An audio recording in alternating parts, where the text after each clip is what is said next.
Muito bem, este é Conexão Futura ao vivo aqui na tela do seu canal Futura e também lá na internet no nosso site. Acesse aí futura.org.br para acompanhar também a nossa programação ao vivo na tela do seu computador.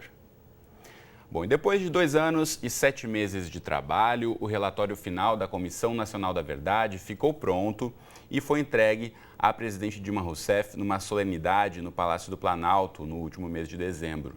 São 4.328 páginas divididas em 3 volumes.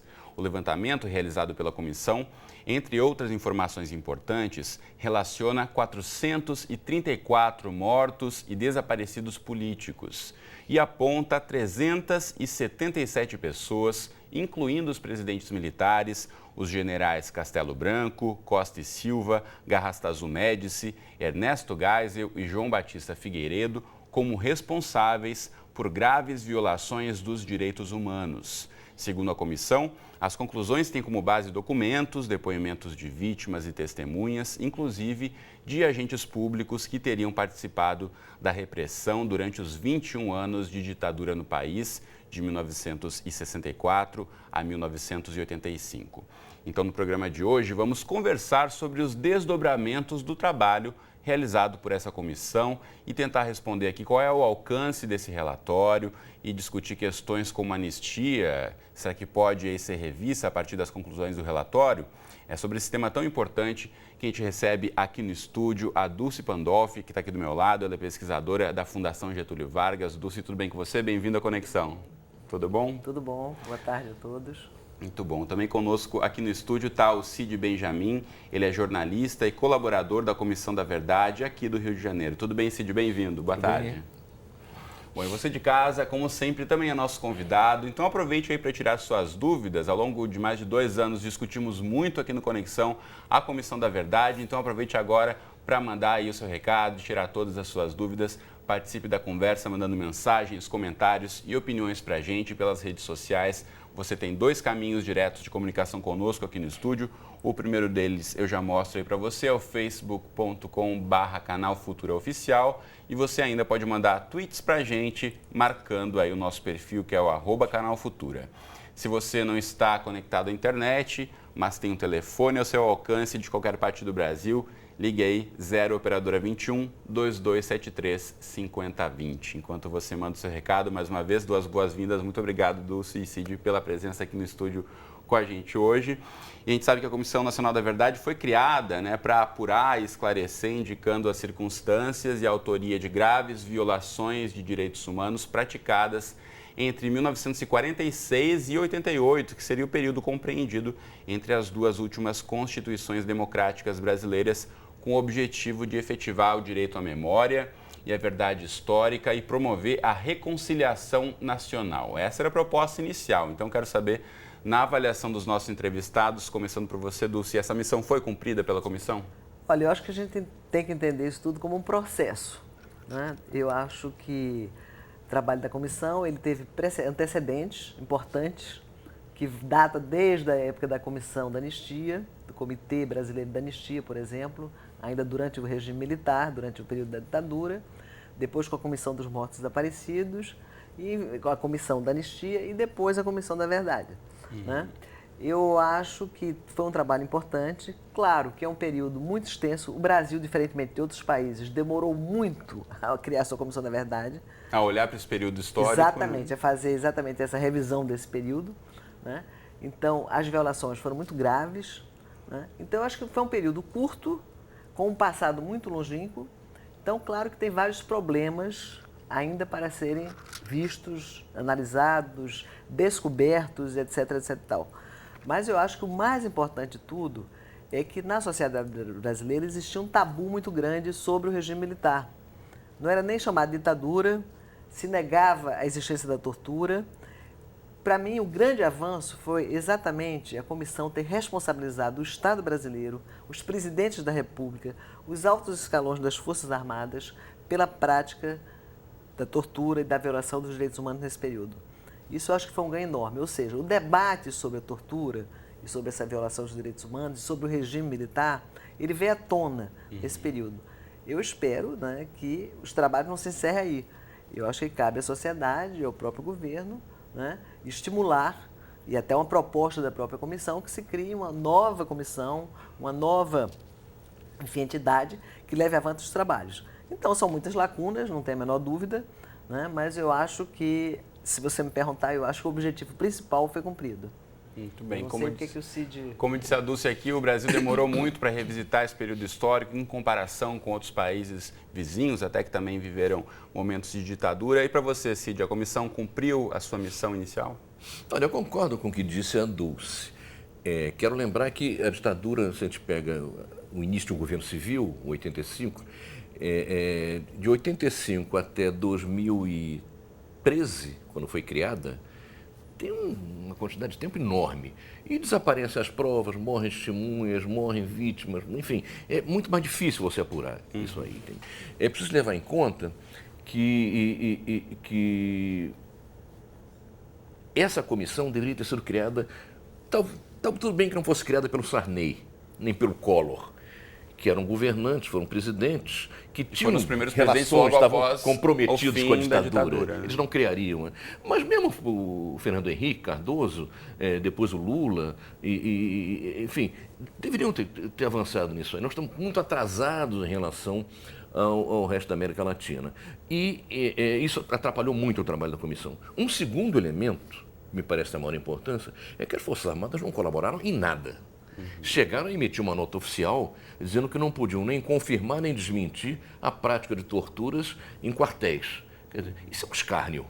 Francamente, é um escárnio. E ficou por isso mesmo, na verdade. Entende? Então, com o boicote das Forças Armadas, elas se recusam a abrir os arquivos, que são os arquivos que valem, são os arquivos militares. Os arquivos do DOPS, os DOPS em São Paulo, no Rio Grande do Sul, até funcionavam um pouco mais. Mas no Rio de Janeiro, por exemplo, o que funcionava, o que tem importância, e na maioria do Brasil, são os arquivos militares. Eles não abriram. Para você ter uma ideia, os nossos telespectadores também, eu tive a preocupação, talvez a Dulce tenha feito isso também, de pedir o chamado habeas data. O que é que tinha lá no DOPS a meu respeito e tal. Então, bobagens enormes e coisa do tipo, dizendo que eu era um elemento muito perigoso devido à minha alta periculosidade. Ponto final. Quer dizer, uns semi-analfabetos, uns idiotas fazendo aquele negócio. E o que vale, de fato, são os arquivos militares, que eles não abrem, se recusam, e falta a autoridade aí do presidente da República para dizer, olha, eu sou o comandante-chefe das Forças Armadas. Desculpem, vamos ter que abrir esses arquivos. Sem dúvida. Deixa eu aproveitar aqui e colocar para você na tela o link do livro que o Cid lançou, um dos textos mais conhecidos publicados por ele, que é o Graças à la Vida, Memórias de um Militante. Está aí para você na tela o link diretamente da editora José Olímpio. Para quem não conhece ou não relacionou ainda, o Cid, que foi líder estudantil, figura destacada na guerrilha urbana contra a ditadura militar, foi preso político, um dos envolvidos aí no famoso sequestro do embaixador americano Charles Elbrick, dirigente do movimento revolucionário 8 de outubro. Então tá aí as memórias e um lado importante aí de quem esteve lá preso, inclusive vítima de tortura, para que essa história não se apague por aqui.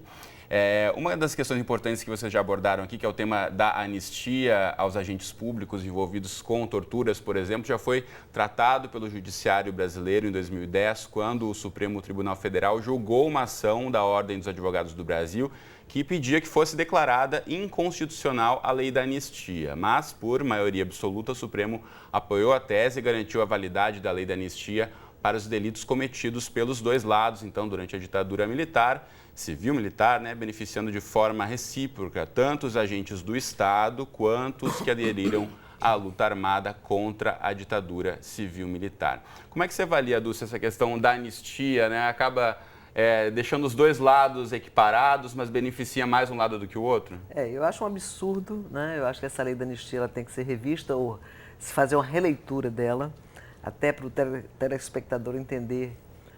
Quer dizer, a lei da anistia ela data de 1979, ainda no período ditatorial.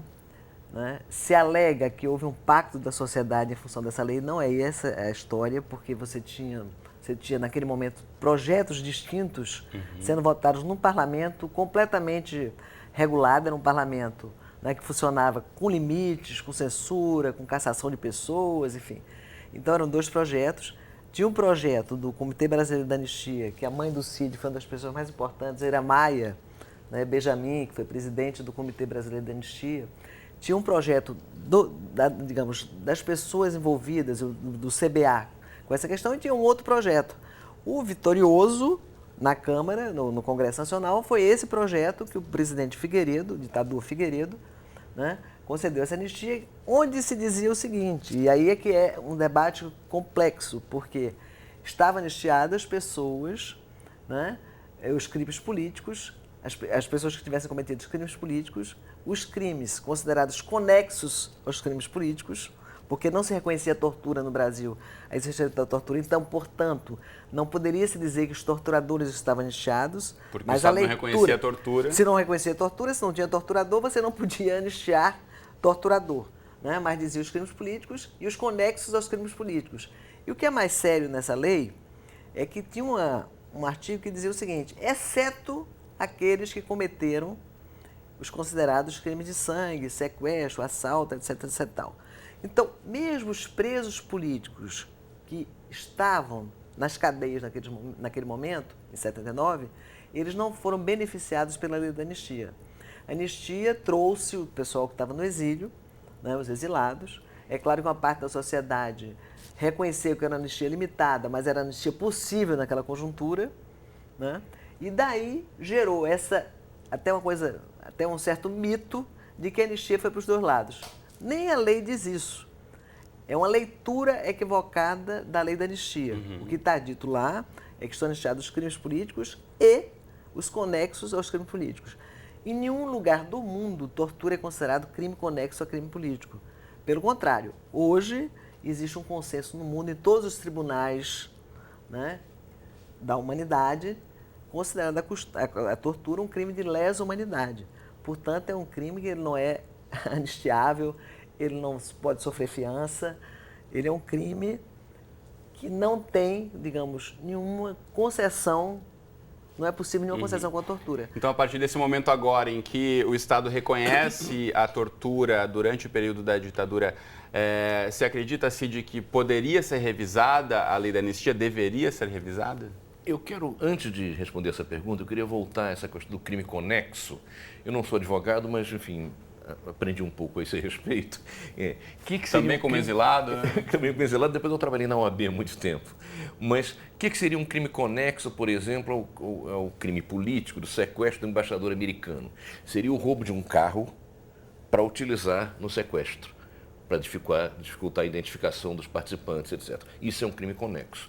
E a lei teve o cuidado de dizer, não podem dizer que quem sequestrou está anistiado, mas quem roubou o carro antes para o sequestro, não. Então, o crime conexo entrou por aí. Não se falava que o estupro de uma presa política era um crime conexo ao crime político que essa presa cometeu. Isso é um escândalo. E isso foi levantado depois como uma forma, pela ditadura ainda, de abarcar os torturadores e assassinos. Mesmo desse ponto, mesmo que abarcasse, que fosse um crime conexo, digamos que fosse, como a Dulce disse, os chamados crimes de sangue não foram anistiados. Eu fui anistiado, eu participei até das ações armadas, da luta armada, mas fui trocado por um embaixador. Então, não tive condenação transitada em julgado. Voltei com anistia. Meus primeiros fins de semana no Brasil eram visitando meus companheiros presos, que não foram beneficiados, porque tinham cometido os crimes de sangue. Mas aí eu pergunto, o torturador que assassina um prisioneiro, isso não é um crime de sangue? Por que os meus companheiros ficaram presos e os torturadores estão anistiados? Então, você coloca assim como a Dulce, que valeu a lei para um lado, não valeu para outro, então é uma lei questionável. Não houve um acordão nacional, não é verdade. Houve 2 propostas e perdeu a proposta dos setores progressistas, que queria anistiar todo mundo dos atingidos pela ditadura. A proposta da ditadura ganhou num Congresso mutilado pelo pacote de Abril, com cassações, etc., ganhou e passou aquela coisa, deixando de fora o crime de sangue. Não se falava em torturador. Diante dessa situação, a OAB, há uns 3 ou 4 anos, ela fez um pedido ao Supremo para que ele interpretasse essa lei e dissesse se efetivamente alcançava os torturadores e assassinos, estupradores, etc., como anistiados políticos. Lamentavelmente, o Supremo disse que sim, que alcançava. Diante disso, há duas possibilidades. Ou, num outro momento, com uma nova composição, o Supremo volta a examinar essa questão, provocado por alguém e tal, e tem uma interpretação diferente, ou a letra da lei pode ser modificada. Já há um projeto do senador Randolfo Rodrigues, do Amapá, do PSOL do Amapá, de mudar a lei da anistia, deixando claro que ela não se aplica a torturadores, estupradores, assassinos, etc. São os dois caminhos possíveis. E enquanto isso não for resolvido, é aquela história do esqueleto no armário, vai ficar voltando. Exatamente, uma questão que não se fala, não se trata, né? Aproveitar e chamar você aqui de casa para continuar mandando seu recado pelo Facebook, no Twitter ou no telefone, já tem recados chegando para a gente aqui. A Beatriz Helena Souza, que é doutoranda em letras na UFRJ, mandou um recado para a gente pela rede social. Muito obrigado, Beatriz. E ela aponta aqui, ela pensa que esses trabalhos da Comissão da Verdade iniciam um novo processo de construção do nosso país, como bem disse a Dulce no início da nossa conversa aqui. Na verdade, é um processo, né? E nada se encerra agora, a gente ainda tem aí muito para discutir. Agora, em relação à declaração recente do novo ministro da Defesa, Jacques Wagner, de que vai seguir as recomendações propostas pela comissão, como é que vocês avaliam essas declarações, já que agora Jacques Wagner, novo ministro da Defesa, está aí subordinado às Forças Armadas, Dulce? Eu espero que ele seja firme o suficiente para enfrentar, inclusive, essa questão que o Cid levantou, né? Porque a gente tem uma caixa preta aí, muito grande ainda, né? As Forças Armadas não reconhecerem em nenhum momento a sua participação, né, nesse período, não abriram seus arquivos e, como eu falei no início, isso é um processo. Então, eu acho que há tempo ainda das Forças Armadas reconhecerem, porque o que é importante, até para o telespectador entender, não se trata de revanchismo, nada disso. A sociedade brasileira ela é muito carente de direitos humanos, né? A gente vê a situação como, digamos, até os meninos de rua são tratados, os mendigos no meio da rua, os prisioneiros comuns. Enfim, é uma sociedade que precisa avançar muito nessa área. Então, quando a gente insiste nesse ponto, é porque a impunidade corrobora com essa deficiência dos direitos humanos. Então, para o país avançar na sua democracia, é fundamental, né, que essa questão seja resolvida. Ou seja, essa altura essas pessoas já estão até quase todas mortas, né, Cid? Os torturadores já estão velhos, mortos. Certamente eles nem vão para a cadeia, né? Não está nem se dizendo isso, vai para a cadeia, não vai para a cadeia, isso não é o ponto. O ponto é que eles têm que ser julgados. Esses atos, eles têm que ser, entendeu? Eles têm que passar também por um julgamento, como nós passamos. Os presos políticos foram condenados ou absolvidos, foram torturados, né, etc, etc, tal. Perderam a sua liberdade, nada aconteceu com esse outro lado. Então, é importante que esse período seja revisto nesse sentido para esse país avançar. E eu espero que o Jacques Wagner, claro que a situação é muito delicada, né, eu sei que ele ocupa um cargo, né, ele está ali no enfrentamento, numa situação, numa certa saia justa, mas eu acho que essa compreensão de que isso não significa condenar as Forças Armadas hoje, nem os militares de hoje, mas apenas reconhecer o seu comprometimento, o seu envolvimento naquele período. Durante aquele período. Fundamental para, inclusive, as Forças Armadas avançarem mais e fazerem a tal defesa do país. A gente está chegando quase aqui na reta final do programa. Eu queria já colocar uma questão importantíssima aqui, que inclusive entre as recomendações da comissão estaria a desmilitarização da polícia.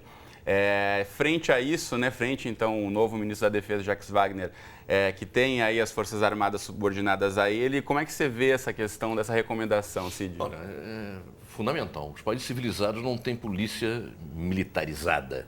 Entende? Isso não é nem uma questão do Ministério da Defesa, é uma questão de mudar a Constituição, o Congresso, etc. e tal. Mas eu queria me ater a alguma coisa que a Dulce disse aqui, que é a questão, as Forças Armadas ninguém está, ao levantar essa questão, está querendo estigmatizar ou avacalhar com as Forças Armadas. Elas são uma instituição necessária, importante, fundamental para o país.